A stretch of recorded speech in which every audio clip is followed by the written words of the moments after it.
We live in a world filled with all kinds of conflict, and most of the conflict comes from us.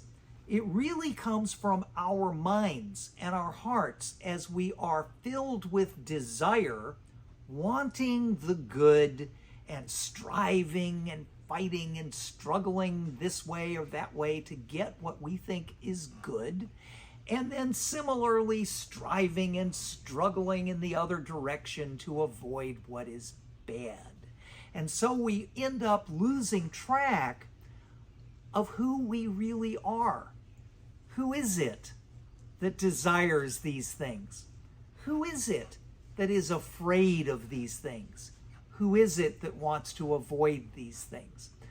If we can understand our true and full identity, it helps us to bridge this gap. The gap, they call it the subject-object dichotomy. Philosophers call it that. All the objects out there in the world that we want, all the things that we strive for and fight for and desire, and all the things we want to avoid, those are all the objects out there in our lives. And then there is us, the subject. Who are we? What are we? How do we understand ourselves?